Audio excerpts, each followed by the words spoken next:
A primeira falácia que o Thomas Sowell mostra no seu livro Fatos e Falácias da Economia é a falácia da soma zero. A ideia de que para alguém ganhar, outro tem que perder. Isso aqui também está no livro básico dos cursos de economia no Brasil, que é esse livro do Menkel, aqui, Introdução à Economia. Então, a ideia de que alguém só ficou mais pobre porque outro ficou mais rico, como se a economia fosse estática. Na verdade, você tem um crescimento econômico ao longo dos anos e você tem que, por exemplo, se você voltar a 1.000, 2.000 anos atrás, a população, no geral, era bem mais pobre do que a população de hoje, porque você tem menos acesso ali ao saneamento básico, à saúde, aos bens em geral. Já tem uma aula aqui no meu outro canal, do Prof. Alex Nina, que eu explico melhor isso com base no livro do Mencken. Mas o que é que o Sawyer traz no seu livro? Tá? Ele diz o seguinte: as transações econômicas voluntárias entre empregador e empregado, inquilino e proprietário, ou o próprio comércio internacional, não continuariam a ocorrer se não fossem melhores para ambos os lados fazerem. Então, essa ideia de que quando você tem uma transação econômica e a relação de trabalho se inclui nisso, em que um explora o outro, entre aspas, por que esse que está sendo explorado vai continuar essa transação? E ao contrário do que se diz por aí, essa exploração ela acontece porque não é algo voluntário, não é isso que os dados mostram, tá? De fato, você já passou da era da escravidão, então as pessoas sim, elas de forma voluntária fazem relações comerciais das mais diversas, isso sempre na história da humanidade. Políticas feitas para beneficiar um dos lados acabam limitando o número de co-benefícios possíveis. Olha só, é muito comum você olhar essa relação empregador-empregado e dizer assim, o empregador é o lado mais prejudicado dessa relação. Aliás, o empregado é o lado mais prejudicado. Então, o governo tem que fazer alguma coisa para que os empregados não sejam tão prejudicados. A mesma coisa, inquilino e proprietário. O inquilino é o lado mais prejudicado. Então, tem que ter alguma norma, alguma política para que o proprietário não superexplore o inquilino. Ou no comércio internacional, os países subdesenvolvidos ou em desenvolvimento estão ali subordinados aos desenvolvidos. Portanto, tem que ter alguma lei internacional ou algo assim, algum protecionismo interno que faça com que essa exploração seja evitada. Só que, olha só, agora o Thomas Sowell traz para a gente a ideia de conjuntos, né? Volta essa ideia. Quando você tem duas partes envolvidas numa relação comercial, é, você pode ter sim um conjunto de relações em que uma parte ganha. Eu coloquei aqui o comprador e o vendedor, tá? Em que, por exemplo, essa possível relação que se estabelece entre eles vai ser benéfica apenas para o comprador. Enquanto que essa possível relação que se estabelece entre eles, todo esse espaço aqui, incluindo a interseção, seria benéfico apenas ao vendedor. Só que você tem uma interseção composta de relações que são benéficas tanto para o comprador quanto para o vendedor. O que o Sawyer fala é que não tem como você persistir uma relação comercial entre essas duas partes sendo baseada ou nesse lado aqui ou nesse lado aqui. Tem que ser necessariamente baseada aqui, tá? Nessa interseção, que vai ser vantajoso para um dos lados. Porque se não for vantajoso para um dos lados, simplesmente você não vai ter a relação comercial. Eu quero comprar um livro por R$ 50. Eu chego lá e esse livro está custando R$ 200. Então eu não vou comprar. Tá? Porque se eu comprasse R$ 200, ia ser benéfico para o vendedor, mas não ia ser benéfico para mim. Então, como você tem todo um aparato legal, né, e isso talvez uma grande discussão filosófica, desde Thomas Hobbes, enfim, aliás, bem antes disso, mas o livro do Thomas Hobbes, lá, Leviatã, é interessante nesse sentido. Uma vez que você tem ali o aparato legal, as pessoas são livres para fazer essas relações comerciais. E aí, as relações que vão se desenvolver naturalmente serão aquelas de ganha-ganha. Aquelas que ganha-perde não vão se persistir durante a sociedade. Acontece que quando alguém vem e diz que o governo deve intervir nisso, o governo tem os interesses dele. E aí, esse conjunto, que é dos compradores e dos vendedores, a esses dois conjuntos é acrescentado o conjunto de interesses do governo. E aí você tem novas relações que são possíveis, mas que só vão ser boas para o governo. Você tem relações que só continuam boas para os compradores e relações que só continuam boas para os vendedores.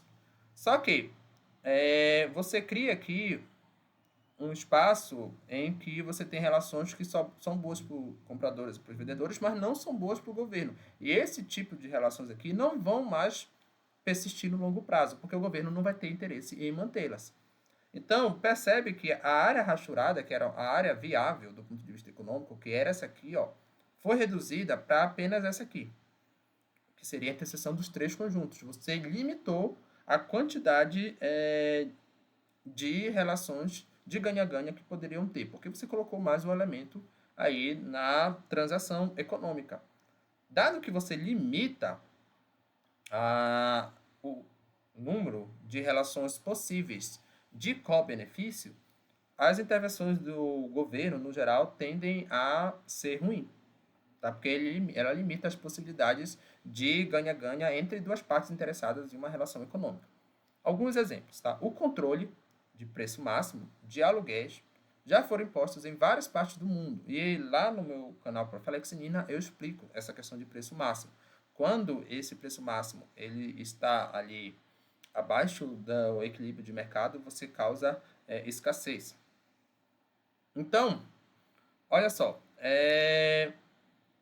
quase sempre ocorre a redução do número de habitações ofertadas pelo mercado, ou a deterioração ou interditação dos prédios. É interdição, né? Aqui, interdição dos prédios.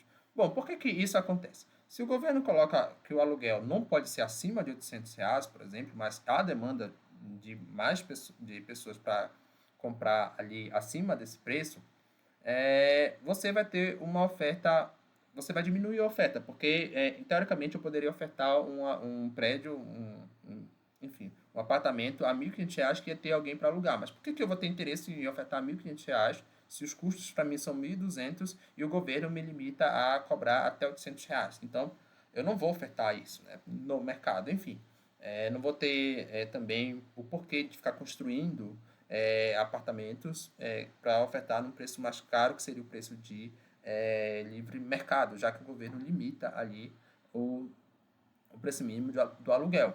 Aqueles aluguéis também, aqueles apartamentos que estão acima do preço do livre mercado, não vai ter um incentivo do proprietário dele para fazer manutenção. Por quê?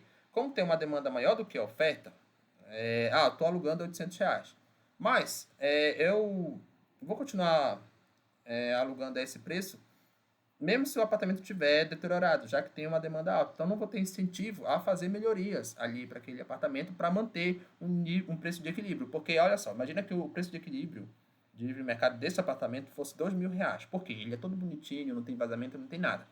Então, por isso que as pessoas estão dispostas a pagar R$ 2.000 de aluguel para morar ali. Mas se o governo vem e diz, olha, o máximo que você pode cobrar é 800, vai ter gente interessada naquele apartamento, mesmo se tiver com problemas de infraestrutura, com parede rachada, com o piso todo quebrado, enfim.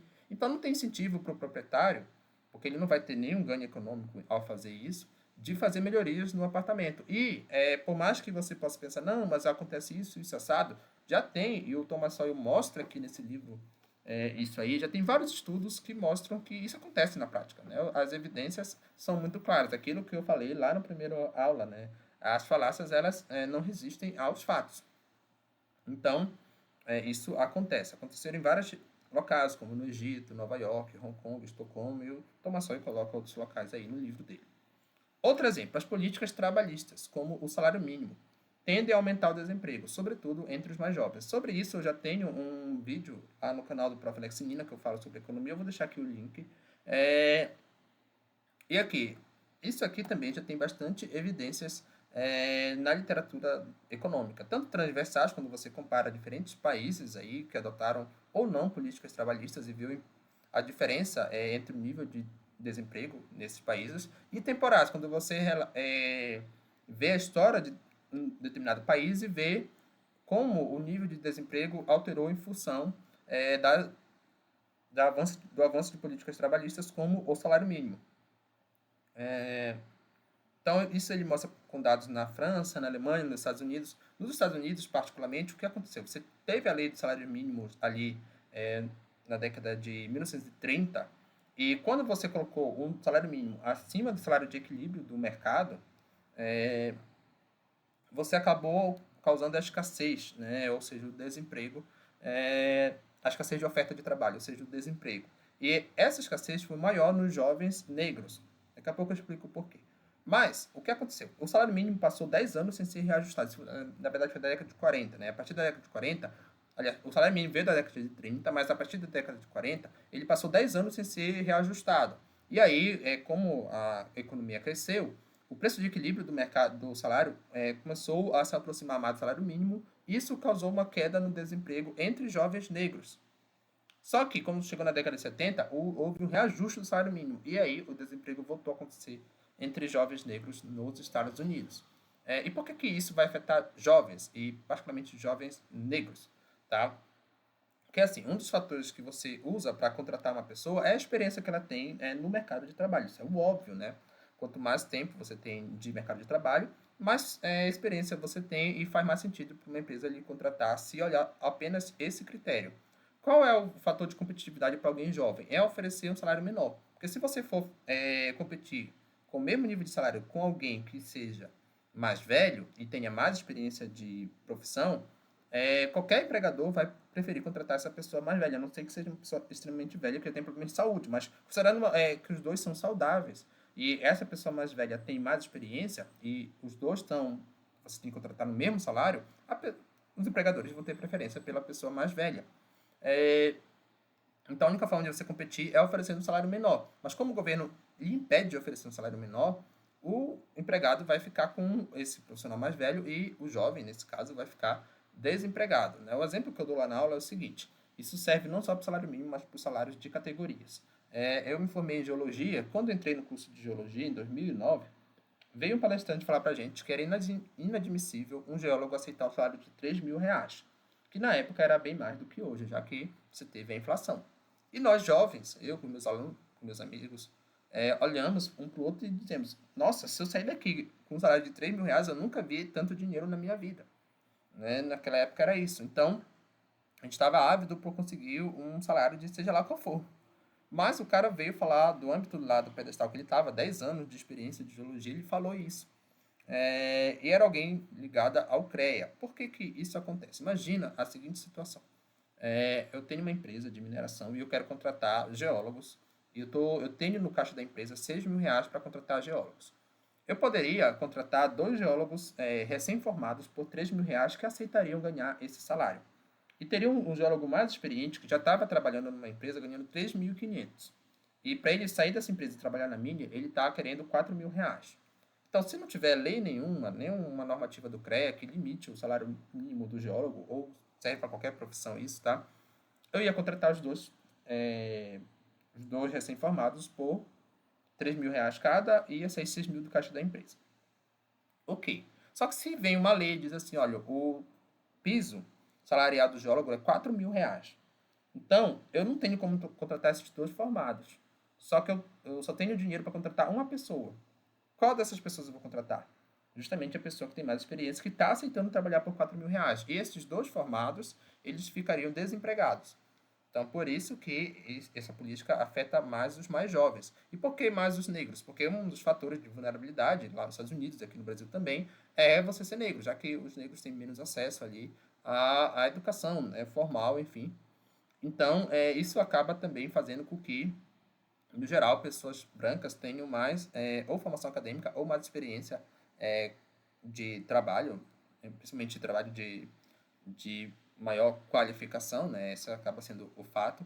E quando você tem política de salário mínimo, acaba prejudicando tanto pessoas mais jovens, como pessoas em outras condições de vulnerabilidade, como as pessoas negras.